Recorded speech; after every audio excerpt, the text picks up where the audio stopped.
यीशु मसीह की कहानी दुनिया भर में सबसे महत्वपूर्ण और प्रभावशाली धार्मिक कथाओं में से एक मानी जाती है। उनका जीवन और शिक्षाएं न केवल ईसाई धर्म के मूल आधार हैं, बल्कि उनके विचार और कार्य आज भी लाखों लोगों के जीवन को प्रभावित करते हैं। इस कहानी को विस्तार से समझने के लिए हमें यीशु मसीह के जन्म, उनके जीवन, शिक्षाओं, चमत्कारों, संघर्षों और उनके बलिदान की घटनाओं को देखना होगा। 1. यीशु मसीह का जन्म। यीशु मसीह का जन्म लगभग 2000 साल पहले बेथलहम शहर में हुआ था, जो उस समय यहूदी राज्य के अंतर्गत आता था। उनकी माँ का नाम मरियम और पिता का नाम जोसेफ था। मरियम एक कुंवारी महिला थी और यीशु का जन्म एक चमत्कारी तरीके से हुआ था। ईसाई धर्म के अनुसार यीशु का जन्म पवित्र आत्मा द्वारा हुआ था और वह खुद भगवान के पुत्र थे।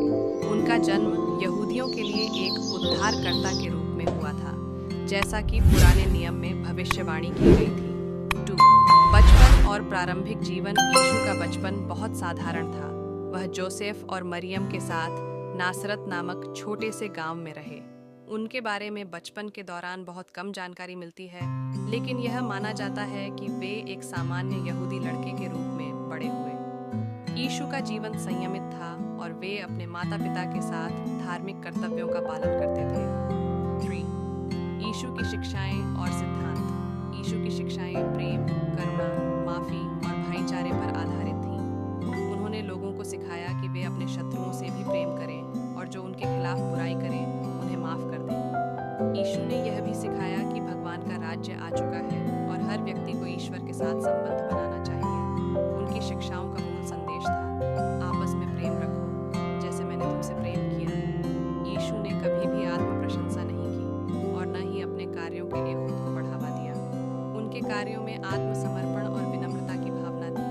उनका मानना था कि वे जो कुछ भी कर रहे हैं वह ईश्वर की इच्छा के अनुसार है और उनका उद्देश्य लोगों के दिलों को बदलना था, न कि केवल बाहरी रूप से सुधार करना। 4. चमत्कार और चंगाई के कार्य। यीशु ने अपने जीवन में कई चमत्कार किए जो उनके दिव्य होने का प्रमाण माने जाते हैं। उन्होंने अंधों को आंखें दी, लंगड़ों को चलने की शक्ति दी, मरे हुए लोगों को जीवित किया और बीमारों को ठीक किया। इन चमत्कारों ने उन्हें लोगों के बीच लोकप्रिय बना दिया और लोग उन्हें उद्धारकर्ता मानने लगे। उनका एक प्रसिद्ध चमत्कार पानी को शराब में बदलना था, जो काना गांव में हुआ था। इसके अलावा उन्होंने 5 रोटियों और 2 मछलियों से 5000 लोगों को भोजन कराया। यीशु के ये चमत्कार उनके दिव्य अस्तित्व और उनके संदेश की सत्यता को प्रमाणित करने के रूप में देखे जाते थे। लेकिन यीशु ने यह कभी नहीं कहा कि वे चमत्कार करने के लिए आए हैं। उनका मुख्य उद्देश्य था लोगों को ईश्वर के प्रेम और सत्य के बारे में जागरूक करना। 5. यीशु और धर्मगुरुओं के साथ संघर्ष। यीशु की लोकप्रियता के बढ़ने के साथ यहूदी धर्मगुरु और धार्मिक नेता उनसे असहमत होने लगे। उन्हें लगा कि यीशु उनकी धार्मिक परंपराओं और नियमों को चुनौती दे रहे हैं। यीशु ने उन पर यह आरोप लगाया कि वे ईश्वर के नाम पर लोगों का शोषण कर रहे हैं और धर्म के वास्तविक अर्थ को छिपा रहे हैं। यीशु ने धर्मगुरुओं और फरीसियों के ढोंग और पाखंड के खिलाफ सार्वजनिक रूप से बोलना शुरू किया। उन्होंने यह बताया कि धार्मिक नियमों और कर्तव्यों से अधिक महत्वपूर्ण है मानवता के लिए प्रेम और दया। उनका यह संदेश धर्मगुरुओं को नापसंद आया और उन्होंने तय किया कि यीशु को खत्म करना होगा। 6. यीशु की मृत्यु और पुनरुत्थान। यीशु की मृत्यु एक दुखद और कठिन घटना थी। उनके जीवन के अंतिम दिनों में उन्होंने अपने शिष्यों के साथ पास्कल पर्व, पठम साहब का जश्न मनाया, जो अब आखिरी भोज के नाम से जाना जाता है।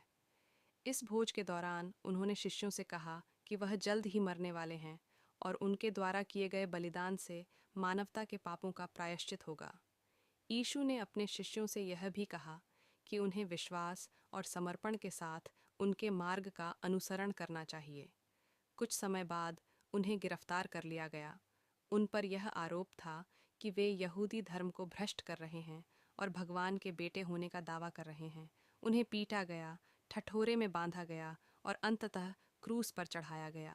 उनकी मृत्यु एक अपराधी की तरह हुई, लेकिन ईसाई विश्वास के अनुसार उनका बलिदान मानवता के पापों का प्रायश्चित था। यीशु की मृत्यु के 3 दिन बाद उनके शव को कब्र से बाहर लाकर यह बताया गया कि वह पुनर्जीवित हो गए हैं। यह घटना उनके पुनरुत्थान के रूप में मानी जाती है, जो ईसाई विश्वास का केंद्रीय बिंदु है। 7. यीशु के पुनरुत्थान के बाद का प्रभाव। यीशु के पुनरुत्थान ने उनके शिष्यों को सशक्त किया और उनके संदेश को फैलाने के लिए प्रेरित किया। यीशु ने अपने शिष्यों से कहा कि वे पूरी दुनिया में उनके संदेश को फैलाएं, और यही कारण था कि ईसाई धर्म का प्रसार हुआ। यीशु के पुनरुत्थान के बाद उन्होंने अपने शिष्यों से कई बार मुलाकात की और उन्हें निर्देश दिया कि वे धर्म का प्रचार करें। यीशु का संदेश आज भी दुनिया भर में फैल चुका है। उनका जीवन यह दर्शाता है कि प्यार, दया, माफ़ी और सत्य के मार्ग पर चलकर ही मानवता को वास्तविक शांति और मुक्ति मिल सकती है। उनके अनुयायी आज भी उनका अनुसरण करते हैं और उनके जीवन और शिक्षाओं से प्रेरणा लेते हैं। यीशु मसीह की कहानी न केवल एक धार्मिक कहानी है, बल्कि यह मानवता के लिए एक अमूल्य धरोहर है, जो आज भी लोगों को सही मार्ग पर चलने के लिए प्रेरित करती है।